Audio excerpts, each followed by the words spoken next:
सुनो, इस दुनिया का सबसे बड़ा स्कैम कौन सा है? कल, टुमारो। ऐसी कौन सी चीज है जो ना तो आज तक किसी को मिली है और ना कभी किसी को मिलेगी? कल, टुमारो। दुनिया की कितनी भी कीमती घड़ी समय से ज्यादा कीमती नहीं हो सकती। किसी इंसान की जिंदगी का सबसे सैड मोमेंट कौन सा है? जब समय निकल जाने के बाद उसको लगता है कि शायद मुझे वो काम करना चाहिए था, शायद मैं वो काम कर सकता था। आज आपकी जितनी भी उम्र है, अगर आपके पास समय और समझ दोनों है, तो आप समय के मामले में दुनिया के सबसे लकी इंसान हो। क्योंकि अक्सर जब समय होता है तो समझ नहीं होती, और जब तक समझ आती है समय निकल चुका होता है।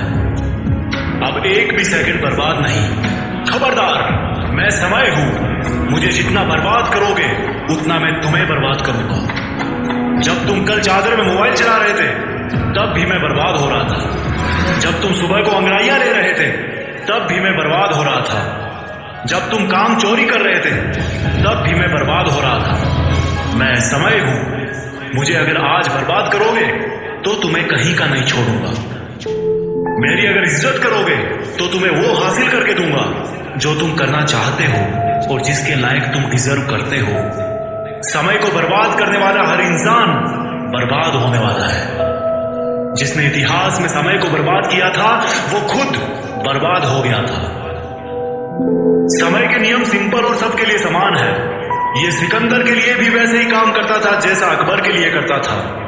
ये महाराणा प्रताप के लिए भी वैसा ही चलता था जैसा एक भिखारी के लिए चलता था। ये पहले भी इसी तरह से चलता था और अब भी ऐसे ही चलता है और अनंत समय तक ऐसे ही चलता रहेगा। समय को तुम रोक नहीं सकते, लेकिन समय को फालतू के कामों में ना लगाकर अच्छे कामों में लगा सकते हो।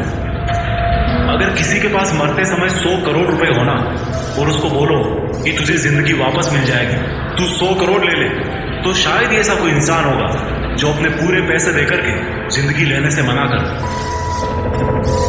अगर हम अपने सपनों के लिए समय नहीं निकालेंगे तो समय हमारी जिंदगी से उन सपनों को परमानेंटली डिलीट कर देगा। कहते हैं कि समय दिखाई नहीं देता, लेकिन बहुत कुछ दिखा जाता है। और मैं कहता हूं कि समय को यूटिलाइज करना सीख लिया तो समय दुनिया को तुम्हारी औकात भी दिखा देगा। आप चाहो तो गुजरे हुए समय का अफसोस कर सकते हो, लेकिन यह भी याद रखना कि जिस समय अफसोस कर रहे होंगे ना, उस समय भी समय गुजर रहा होगा। और ऐसा ना हो कि कहीं इस गुजरने वाले समय का भी फिर से अफसोस करना पड़े।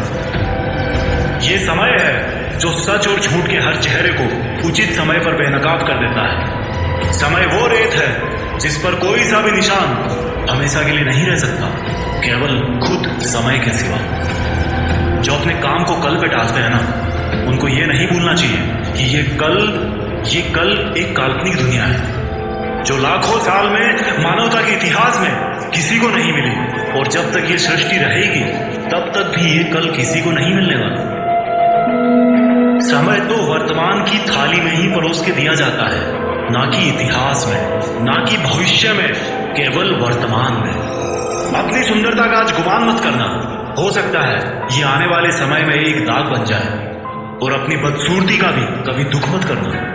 हो सकता है यही बदसूरती कल दुनिया को आपका दीवाना बना दे। समय जितना वफादार कोई नहीं। क्या फर्क पड़ता है मेरा हो या तुम्हारा, एक दिन आता जरूर है। इस दुनिया में जो समय के मामले में अमीर है ना, जिसके पास जिंदगी जीने का बहुत सारा समय है ना, वही असली अमीर है। समय है तो हर चीज आ जाएगी, और समय नहीं है तो पास होती हुई चीज भी धरी रह जाएगी। जब खुद का अच्छा समय आता है ना, तो दुनिया के सामने हमारा असली चेहरा आता है, और जब बुरा समय आता है तो दुनिया का असली चेहरा हमारे सामने आता है। समय की गुजारिश इतनी सी है कि उसको बस बर्बाद मत करो। समय की एक्सपेक्टेशन केवल इतनी सी है कि उसको सही ढंग से काम में लो। जिंदगी में आपका कोई रिश्ता सही हो या ना, बस अगर समय सही है ना तो सब कुछ सही है। इसलिए समय को बर्बाद ना करें। आइए कुछ ऐसा करते हैं कि देश में अपना नहीं बल्कि दुनिया में देश का नाम